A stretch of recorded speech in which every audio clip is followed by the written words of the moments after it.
Assalamualaikum warahmatullahi wabarakatuh. Di video kali ini kita akan belajar mengenai konsep turunan.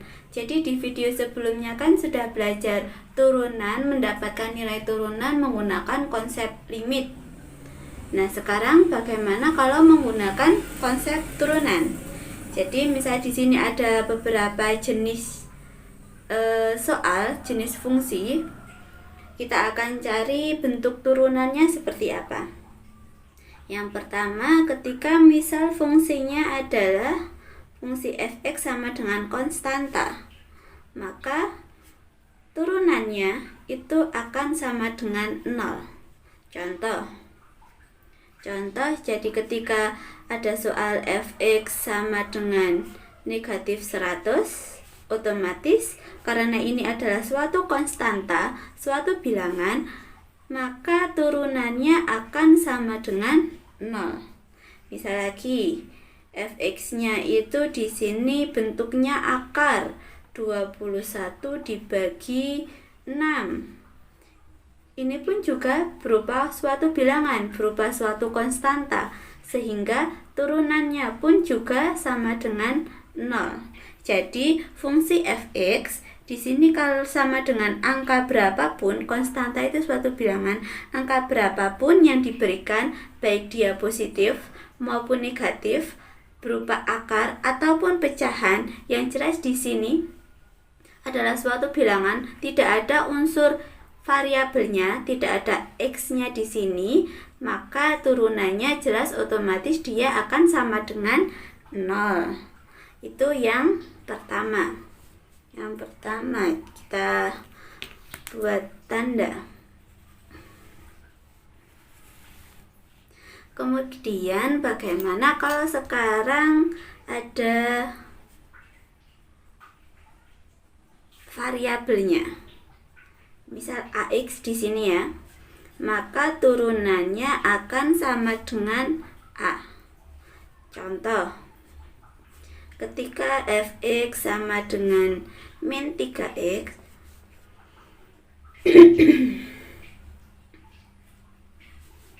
maka turunannya di sini f(x) sama dengan ax, x-nya pangkat 1 ya di sini. Maka turunannya adalah koefisiennya. Berarti ini min 3x, turunannya adalah min 3. Contoh lagi, f(x) sama dengan min 1/4x, sekarang yang positif, maka turunannya adalah 1/4. Langsung kita fokus ke koefisiennya, itu kalau yang ada variabelnya, dan variabelnya itu pangkat 1. Nah, sekarang bagaimana kalau variabelnya itu memiliki suatu pangkat? Bisa pangkat 2, pangkat 3, pangkat 4, atau seterusnya. X di sini tak anggap aja pangkat n. Maka turunannya itu n kita turunkan, kita bawa ke depan, berarti n dikali a x pangkat n, karena tadi sudah diturunkan, ini nanti akan kita kurangi dengan 1. Nah, ini turunannya. Ketika ada variabelnya dan variabelnya memiliki pangkat lebih dari 1. Untuk lebih pahamnya coba kita ke contoh.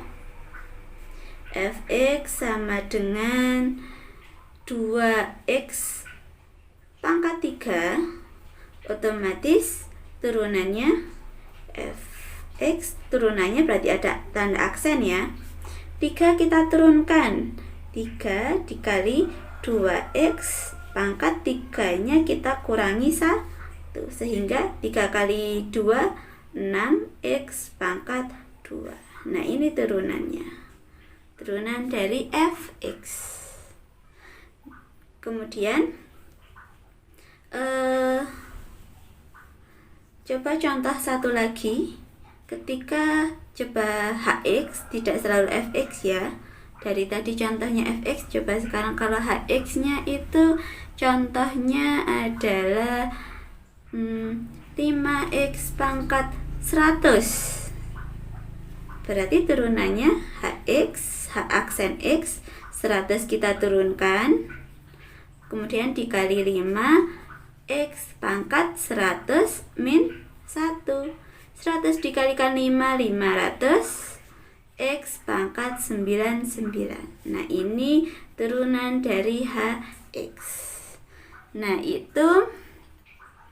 Kemudian masih ada lagi bagaimana kalau yang diturunkan di sini X-nya itu ada suatu fungsi. Keempat ya, fx-nya itu ternyata yang dipangkatkan bukan hanya suatu variabel, tetapi yang dipangkatkan misal aja ini X min 3 pangkat 10. Kalau X min 3 pangkat 2 kan bisa ya, kita langsung dihitung dulu, dijabarkan dulu, baru kita turunkan. Sekarang kalau X min 3 pangkat 10, berarti, ininya dulu ya, U pangkat N, U di sini adalah suatu fungsi, maka turunan dari fx itu akan sama seperti tadi, N kita turunkan dikalikan U pangkat N min 1. Nah, karena di sini U adalah suatu fungsi, maka kita harus kalikan lagi dengan U aksen. Kalikan dengan turunannya. Baik, di sini kembali lagi ya ke contoh ini, lupa tadi belum Ibu tuliskan bentuknya.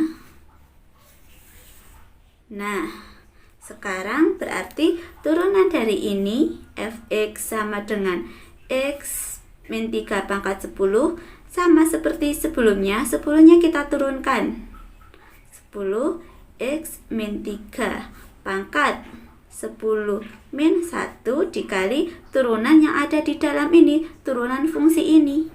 Turunan dari x itu sama dengan ini, sesuai di yang nomor 2. X itu kan aslinya 1x, berarti turunannya ini 1 dikurangi turunannya 3 atau turunannya negatif 3 itu 0. Berarti 10 X min 3 pangkat 9 dikali 1, sehingga maaf ini kurang turunan. Turunan dari fx sama dengan 10 dikalikan X min 3 pangkat 9. Nah, itu penjelasan mengenai konsep turunan. Jadi kalau yang di video sebelumnya itu kan ada soal fx sama dengan 2x plus 4 ya, kurang lebih. Nah, kalau misal kita gunakan jenis seperti konsep turunan, kalau yang di konsep limit kan sudah didapatkan fx-nya turunannya sama dengan 2 ya. Coba kalau kita menggunakan konsep turunan, apakah hasilnya sama? Turunan dari 2x, x-nya pangkat 1, berarti yang digunakan angkanya saja 2, ditambah turunan dari 4. Turunan dari 4 sama dengan 0, karena 4 tidak ada variabelnya. Berarti fx turunannya itu 2, sama ya dengan yang kita menggunakan konsep limit. Nah, itu penjelasan turunan yang bisa Ibu sampaikan di video kali ini. Semoga berkah bermanfaat. Kita ketemu lagi di video setelahnya. Ibu cukupkan sampai di sini. Wabillahi taufiq wal hidayah. Wassalamualaikum warahmatullahi wabarakatuh.